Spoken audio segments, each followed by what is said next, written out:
quels sont les problèmes qui assaillent les médias d'État en Afrique. De façon générale, hein? De façon générale. C'est-à-dire qu'aujourd'hui, nous sommes dans un contexte qui a évolué. Depuis les années 90, ça a évolué. Les médias ont changé. Le paysage politique a changé. Le paysage social aussi a évolué. Mais nous avons des difficultés, nos médias d'État ont des difficultés d'évoluer, de faire leur mutation. Hein, leur mutation. Alors on se pose la question, pourquoi? Pourquoi c'est là?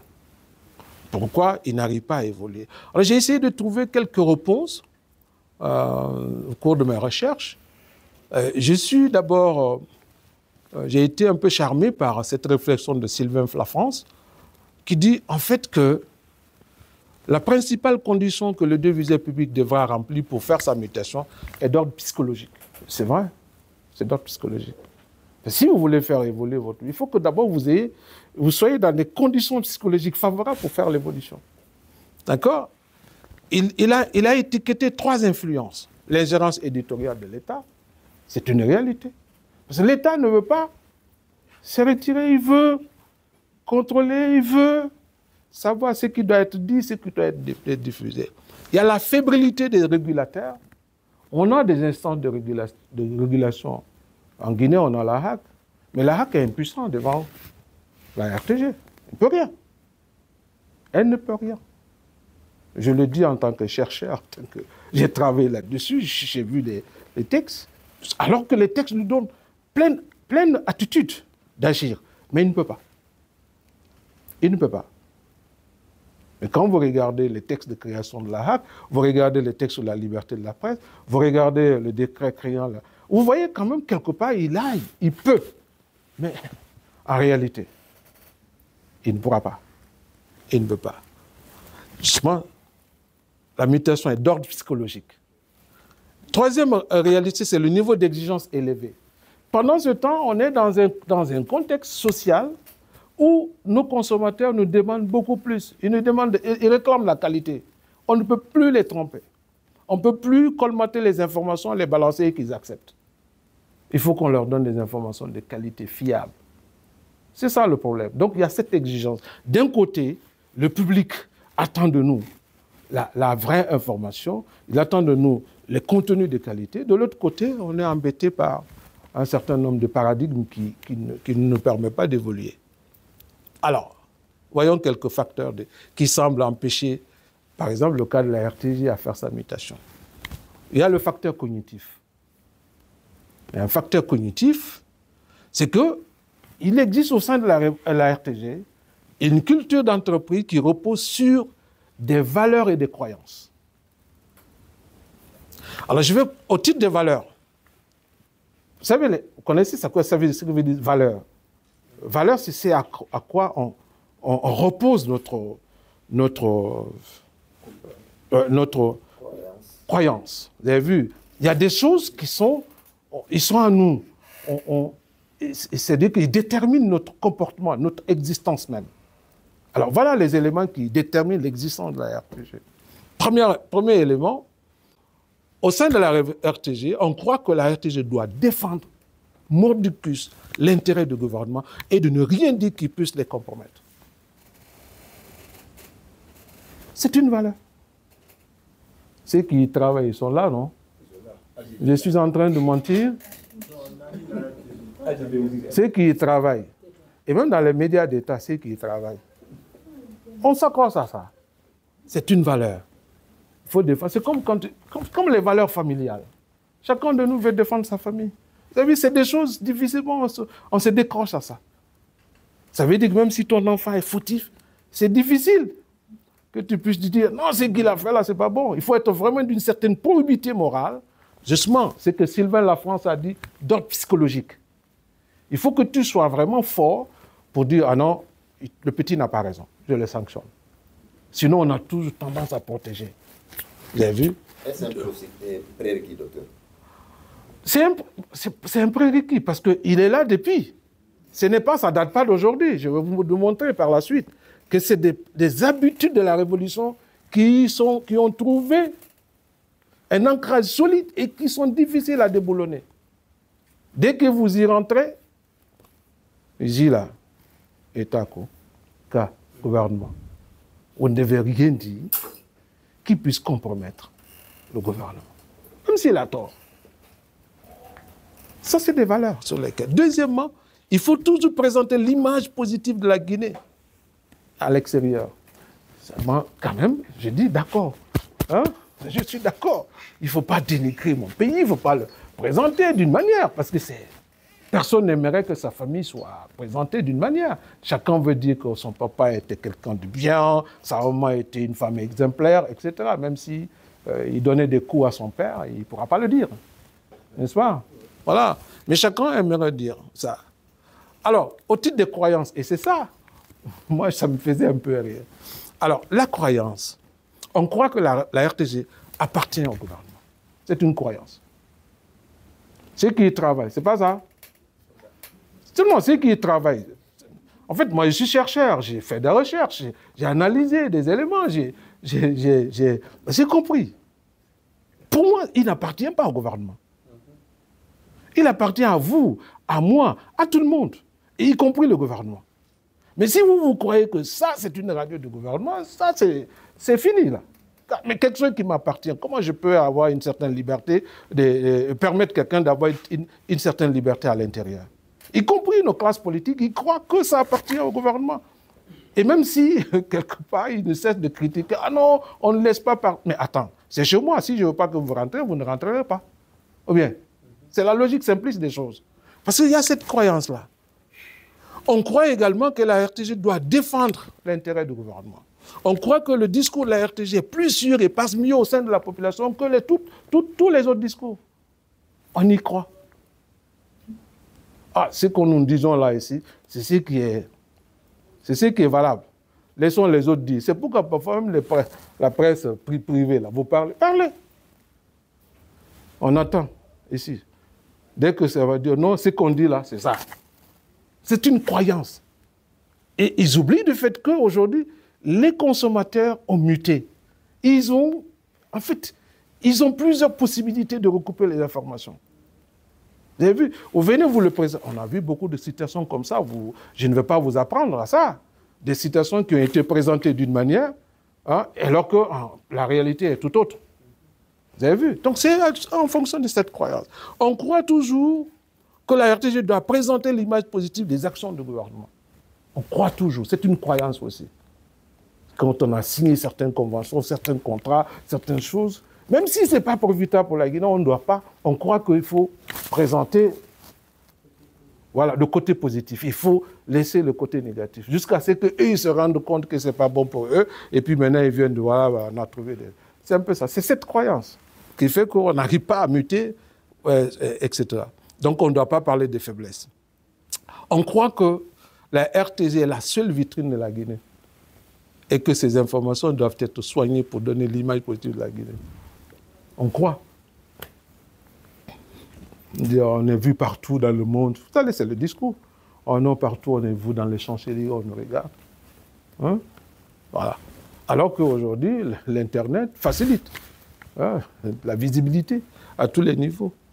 Donc, voyez-vous, ces croyances. Alors, on va ajouter ces éléments, à ces éléments de croyance. C'est ce que j'appelle la perception ambiguë et complexe de la mission d'un média de service d'État. C'est-à-dire que la mission, la raison d'être des médias de service d'État n'est pas aussi bien intégrée. C'est ce qui fait parfois qu'on est dans les trucs, surtout dans le contexte guinéen. Le rôle dévolé à la Guinée, à la RTG, n'est pas très bien défini. Le statut de journaliste fonctionnaire, c'est-à-dire exerçant dans un média contrôlé par la puissance publique, là aussi, c'est pas... Il y a une ambiguïté autour de ça. On se dit, je suis journaliste, mais fonctionnaire. Donc, je ne dois pas dire quelque chose contre celui qui m'emploie, celui qui me paye. Pourtant, aux États-Unis, ce n'est pas la logique. La logique américaine, puis écoutez, d'ailleurs, on défend l'intérêt général. Vous avez vu? D'accord? Alors, facteur psychologique. Au sein de la RTG, il y a un climat de peur et d'incertitude qui anime non seulement les autorités politiques, mais également les responsables hiérarchiques, et, y compris, et aussi les journalistes. Ça aussi, c'est un élément de blocage, c'est un facteur bloquant la mutation. Alors, je vais voir par exemple dans le cas des autorités politiques. Ils ont peur de perdre le contrôle de l'opinion nationale. Est-ce que la seule arme qu'on a pour contrôler l'opinion nationale, si on l'ouvre autrement, est-ce qu'on ne va pas perdre? D'accord? La perception, ils ont la perception d'un moyen stratégique de conquête et de préservation du pouvoir. Donc c'est une arme efficace pour garantir la solidité du pouvoir. Ça doit faire changer les idées pour comprendre que, attention, voyez-vous, on est dans un vocable de médias d'État. Il y a l'incertitude de voir la RT glisser vers l'opposition. C'est-à-dire commencer à critiquer, dire des choses, etc. Parce que c'est que tout ce qui critique, on dit, bon, vous êtes de l'opposition. Alors imaginez qu'ils commencent à sortir des débats, des dossiers, etc. On va dire, ah, oh là, vous êtes contre nous. Voilà. Il y a un manque de confiance en la capacité professionnelle des journalistes, alors que dans mes études, j'ai pu démontrer quand même la RTG regorge un potentiel énorme de journalistes professionnels, compétents. Ça, je peux vous le témoigner en tant que formateur. Des gens qui ont vraiment de la plume, qui peuvent vraiment faire le travail. Mais ils sont... Mais bien sûr, ça je le dis. Et je le dis en toute sûreté. Il y a vraiment des gens qui peuvent écrire convenablement, qui écrivent bien. Mais c'est ce que j'étais en train de vous dire là. Lorsqu'on a des croyances, lorsqu'on a un but de certaines valeurs, lorsqu'on évolue dans un contexte de gouvernance qui ne vous permet pas d'éclore votre potentiel, de mettre en valeur ce que vous savez faire, toujours on va vous taxer, voilà, ils sont pas. Non, il y a des bons journalistes là-bas. Hein. Ça, je vous dis, hein, il y a des très bons journalistes à la RTG. Il y a l'incertitude du climat politique guinéen avec ces crises à répétition. Ça aussi, c'est un problème. Alors, l'incertitude par rapport à l'efficacité du modèle organisationnel indépendant, parce qu'on se dit, si on leur donne de l'autonomie et l'indépendance, est-ce qu'il ne va pas y avoir des dérapages? Est-ce qu'il ne va pas y avoir des problèmes? D'accord? Il y a la peur de voir que la RTG fait la même chose que les autres. Il y a également la peur de voir exposer certaines réalités de la Guinée. Donc, on n'aimerait pas aussi voir tout ça. Alors, au niveau des journalistes, voilà ce qui se passe. C'est ça, non? Ouais, c'est ça. Au niveau des journalistes, ils ont peur d'être sanctionnés ou d'être renvoyés de la RTG. La peur de perdre son statut de fonctionnaire. Okay. Parce qu'il faut faire bouillir la marmite à la maison si on vous met de côté. Vous avez vu, c'est que ça, c'est voilà, la peur d'être indexé par la hiérarchie comme subversif. Et du coup, vous perdez des privilèges de voyage, de sortie, de trucs. Parfois, vous n'êtes pas... Ça les hante aussi. Il y a la peur, l'incertitude par rapport à leur développement personnel. Chacun pense qu'il peut... Il est un potentiel directeur général, un potentiel ministre, un potentiel ceci, un potentiel cela. Donc, pour conforter cette position-là, il faut se méfier. Vous avez vu, ça, c'est des trucs. Il faut se méfier. Et surtout qu'il n'y a pas de critères de carrière, il n'y a pas un plan de carrière, il n'y a pas quelque chose. Donc, on est sur des tâtonnements et parfois, ça pose problème. Il y a la quête de confiance de la hiérarchie. Il faut que mon chef ait confiance en moi. Tout ça, là, c'est des éléments de choses. La quête d'une position administrative valorisante. Je veux... parfois, on devient des courtisans, on fait un certain nombre de choses. Il y a aussi une ambiguïté par rapport à leur rôle. Quel est mon rôle au sein de l'arrêté? Et aussi la complexité de la ligne éditoriale. Alors, pour les responsables hiérarchiques, la même peur. La peur de perdre leur position administrative, la quête de confiance auprès des autorités politiques, l'incertitude par rapport à leur position administrative. Je vais vous démontrer pourquoi tout ça là. Ça arrive parce que si vous êtes dans un schéma où il n'y a pas de possibilité de pouvoir vous développer, naturellement, vous faites ce qu'il convient de faire. Alors, les facteurs juridiques, là aussi, le fait que ça soit un média rattaché, c'est un problème. C'est un ancrage, c'est un facteur bloquant. Le statut rattaché. Et vous avez vu, ça les contraint à l'obéissance aux seules directives données par le gouvernement à travers le ministère. OK? Et donc, il faut le sortir de cet ancrage juridique de services rattachés. Il faut que ça soit une direction autonome, un établissement. Les travailleurs sont régis, le statut général de la fonction publique, et qui commande aussi l'obligation de réserve, de loyauté, de probité, de patriotisme, de défendre les intérêts de l'État. Ça, c'est ce qui est dans le statut général de la fonction publique. Hein? C'est tout fonctionnaire a l'obligation de réserve. Tout fonctionnaire a l'obligation de loyauté. Tout fonctionnaire a l'obligation de probité et de patriotisme. Tout fonctionnaire doit défendre les intérêts de l'État. Mais tout dépend de ce qu'on met dans l'État. Si l'État se résume au gouvernement, ça devient problématique. Mais si c'est l'État en tant que tel, il n'y a pas de problème. Chacun doit préserver quand même, veiller sur sa famille. Hein? L'intérêt de la Guinée doit passer. Hein? Les Américains disent Fest America, car nous aussi, Fest Guinée. C'est ça, la Guinée d'abord. L'intérêt de la Guinée doit primer, on doit imprimer ce élan de patriotisme-là. Mais sauf que le concept de l'État n'est pas clarifié. L'État, c'est qui? C'est le gouvernement ou bien c'est nous tous? Si c'est nous tous, c'est normal qu'on soit obéissant. Ça veut dire que l'obligation de réserve, s'il y a par exemple quelque chose qui peut saper la moralité des Guinéens, des citoyens guinéens, ou bien qui peut vraiment aller ternir l'image, j'ai l'obligation de réserve en tant que Guinéen patriote. C'est ça, c'est comme ça. C'est pourquoi il y a beaucoup de dossiers qui sont dits secret d'État. Secret d'État. C'est ça. Sinon, ça n'existerait pas. Facteur politique. Là, il y a un manque de volonté politique. Il y a également voilà, l'intérêt stratégique de la RTG. Ça fait qu'on ne peut pas... C'est des facteurs bloquants. Il faut vraiment une volonté politique pour pouvoir faire la mutation. Il y a un facteur éthique et déontologique.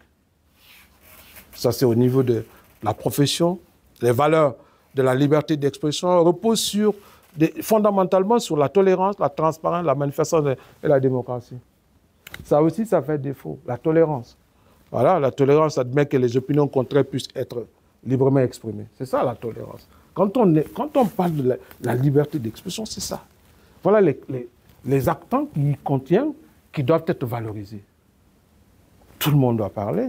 Ça veut dire que ce que l'autre dit, a priori, je dois l'accepter. Je dois l'accepter. C'est-à-dire, je dois le permettre de le dire. D'accord? C'est ça qu'on appelle tolérance. D'accord? Transparent, vérité. Tout ça, là, c'est des éléments qu'il faut mettre en... La ligne éditoriale, elle est très complexe. Elle est en porte-à-faux avec les valeurs éthiques de la liberté. Ouais, elle repose sur les actants, la paix, l'unité nationale, la défense des intérêts de l'État. Et là, quand vous prenez l'unité nationale, qu'est-ce que ça dit? Quand vous prenez la paix, qu'est-ce que ça dit? Quand vous prenez la défense de l'intérêt de l'État, qu'est-ce que vous mettez dans l'État? Est-ce que l'unité nationale voudrait dire qu'il faut exclure d'autres? Est-ce que l'unité nationale voudrait dire que certains propos ne doivent pas être là? Voilà, c'est un peu ça, il faut qu'on comprenne, c'est pourquoi la ligne éditoriale, elle se résume à ça seulement. Ça veut dire qu'elle est maniée à souhait. Selon la compréhension de celui-là qui est là aujourd'hui. Vous avez vu, si vous faites venir quelqu'un qui le comprend autrement, il va agir autrement. Mais si vous faites venir quelqu'un qui le comprend de façon très restrictive, il va agir de façon très restrictive. Même quand il y a des choses qui concourent à la paix, il va dire non, on n'en parle pas. Ça dérange la paix. Quand je venais de rentrer, j'ai commencé à la RT, c'était comme ça. Quand j'écrivais un papier, oh non, ça c'est contre. Il dit, votre ligne éditoriale, c'est quoi? Je suis obligé d'expliquer aux gens. Il dit, c'est quoi la ligne éditoriale? Vous avez vu? Parce que moi, j'ai travaillé dessus, j'ai étudié ça. C'est quoi la paix? C'est quoi l'unité nationale? Il faut intégrer ça. Mais si vous ne comprenez pas, comme vous dites, votre ligne éditoriale, c'est ça. Ça pose problème, quoi. J'ai beaucoup parlé hier. OK? Vous avez vu? Regardez l'objectivité et l'impartialité. C'est des valeurs éthiques et déontologiques.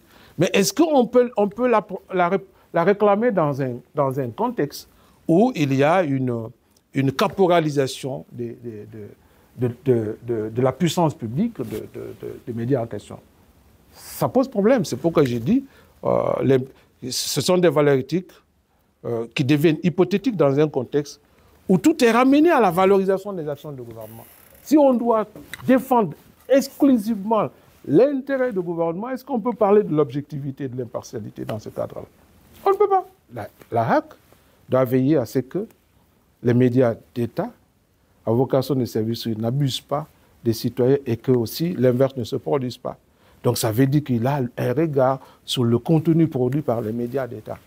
Mais sauf que, dans le cas d'espèce, il n'a pas le courage nécessaire de revendiquer sa légitimité dans les trucs de la chose. C'est un peu ça.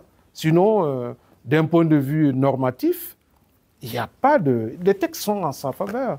Moi, c'est ce qui m'a étonné aussi quand je fais mes recherches. C'est pourquoi je parle de la fébrilité des régulateurs. Mais ce n'est pas que la HAC, dans tous les pays. Parce que quelque part, en fait, bon, il y a peut-être un autre facteur bloquant, c'est le fait que le mode de désignation aussi des présidents de la HAC pose un peu de problème. C'est ça aussi, parce que quand tu es désigné par décret et que le décret peut te destituer, là, tu te réserves de certaines choses. Mais sinon, les textes sont clairs là-dessus. Il est suffisamment outillé pour agir lorsqu'il voit que, par exemple, normalement, toutes les activités des partis politiques doivent faire l'objet de couverture par les médias d'État, des services publics. Mais si vous voyez que ça ne se fait pas, quelle est l'instance de régulation qui doit pouvoir dire non, non, non, vous êtes en manquement de votre chose? C'est la HAC. C'est la HAC qui doit, mais la HAC ne peut pas. Il n'y a pas de comité d'éthique, il n'y a pas de comité de recrutement, il n'y a pas de cours, il n'y a pas assemblée, il n'y a pas autorité, il n'y a pas syndicat des joints, les organisations de la société civile n'y sont pas. C'est-à-dire qu'ils ne sont pas représentés dans les trucs. Donc, ils ne peuvent pas intervenir dans les trucs. La surveillance, je vous ai dit, se fait à deux niveaux. Il se fait d'abord au niveau des responsables hiérarchiques et au niveau de la grille. C'est-à-dire quand vous amenez quelque chose qui n'est pas potable, ça ne passe pas. On ne programme pas. D'accord? Alors, regardez, ça, j'ai illustré ça. Voilà. Voilà. Et regardez, les archétypes de la gouvernance des médias d'État. Ça, c'est en Afrique, de façon générale. De façon générale, vous trouvez ça. Les leviers, autorité, rigidité, opacité, manque de confiance, voilà les pratiques, surveillance à tous les niveaux. Ce n'est pas que la Guinée. Il y a beaucoup de pays, il y en a qui ont quand même cherché à muter, à améliorer un peu leur gouvernance pour se mettre en phase avec les réalités actuelles. Voilà, vous avez vu toujours les leviers, l'intérêt porté en priorité sur les tâches et non aux employés. Ça veut dire, ce que tu dois faire, c'est ce qui compte. Mais ce que tu dois avoir, ta valorisation ne compte pas souvent. Souvent, il n'y a pas de formations qui sont organisées pour vous permettre de vous valoriser. Restriction de la liberté d'action, censure, autocensure, ça c'est des choses qui existent. Restriction de l'autonomie des gestions, gestion centralisée, autorisation des dépenses, gestion intégrée. Parce que le directeur de la RTG ne peut pas, il ne peut rien faire. En termes de décaissement, non, il ne peut pas. Certaines dépenses, il faut que ça vienne de là-haut. Alors, la verticalité de l'information en termes de circulation, regardez, donc les approches de solutions. Bon, voilà, je vais vous parler des approches de solutions. Alors, ça, c'est le modèle holacratique. Voilà les approches de solutions holacratiques, c'est-à-dire de la gouvernance participative. Il faut repenser la raison d'être de la RTG. La RTG doit servir la Guinée dans toute sa diversité sociale et culturelle, œuvrer pour la paix et l'unité nationale, accompagner les actions du gouvernement, devenir un média de référence en Guinée. Ça peut être un idéal, parce qu'une raison d'être, c'est le sens que vous donnez à l'organisation. Ça peut être un idéal.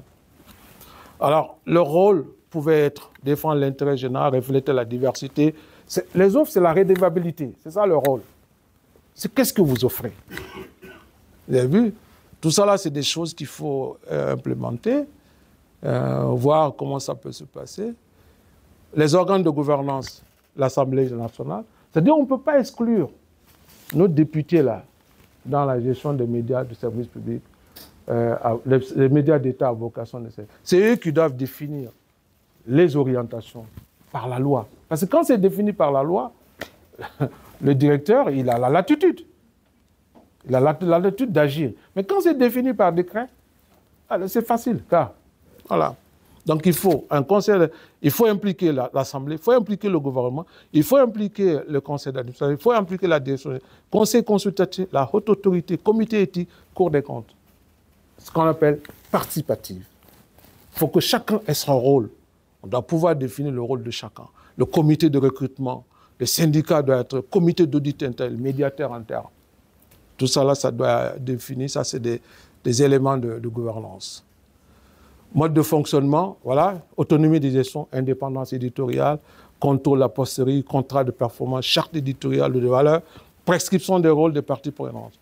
La RTG doit fonctionner en mode agile, avec un mandat de service public et des objectifs assignés pour une performance globale. Chaque département doit garder son autonomie et son indépendance dans la réalisation des objectifs. C'est-à-dire que, c'est simple, un rédacteur en chef, il doit être un manager. Il doit agir en toute indépendance, sous la base des prescriptions du métier, des prescriptions éthiques et déontologiques. Il doit pouvoir décider de ce que je dois faire passer. Aucun autre pouvoir ne doit venir s'interférer. Parce que la raison d'être, c'est de servir la Guinée, c'est de faire ceci. Et il doit s'aligner vers les objectifs communs de l'entreprise. C'est ça qu'on appelle la gouvernance participative au sens de holacratie. C'est-à-dire que chaque entité doit fonctionner comme une micro-entreprise. Vous avez vu? Et dans les autres pays, quand vous partez à Washington Post, par exemple, vous avez vu, ils ont plusieurs rédactions. Il y a une rédaction économique. Le patron, c'est le rédacteur en chef, la rubrique économique. Il y a des instances de concertation où tous les rédacteurs en chef se retrouvent. Ce qu'on appelle les instances de décision, de gouvernance. C'est là où on définit les choses. On décide qu'est-ce qu'il faut pas. Mais déjà, ils ont l'autonomie. C'est eux qui donnent, comment on appelle ça? C'est eux qui ont la responsabilité des choses. Mécanisme de financement, subvention, prélèvement, etc. Tout ça là, c'est des choses qu'on peut faire. Et puis aussi, il y a une approche, qu'est-ce que je suis en train de faire? Voilà, le modèle cluster, en fait, c'est les modèles économiques, hein? Les modèles économiques intégrateurs et tout. Parce que je sais que les médias ont souvent des problèmes avec les modèles économiques des choses. Il y a quelqu'un qui est en train de travailler là-dessus pour sa thèse, le modèle économique des médias d'État. Qu'est-ce qu'il faut pour que vous puissiez aussi engranger des fonds, etc. Donc, il y a des partenariats de production et de diffusion de contenu. Il faut le faire. Il ne faut pas que vous misez sur la publicité. On a un marché très exigu, ça ne nous apporte pas grand-chose. Donc, il faut que vous allez dans le sens de la qualité, dans le sens de partenariat avec d'autres institutions, etc. Voilà le schéma, voilà comment j'ai le modèle d'organisation proposé. Voilà. Vous avez les différentes parties prenantes ils sont en interaction. Hein, ils peuvent avoir des interactions entre les différentes parties prenantes.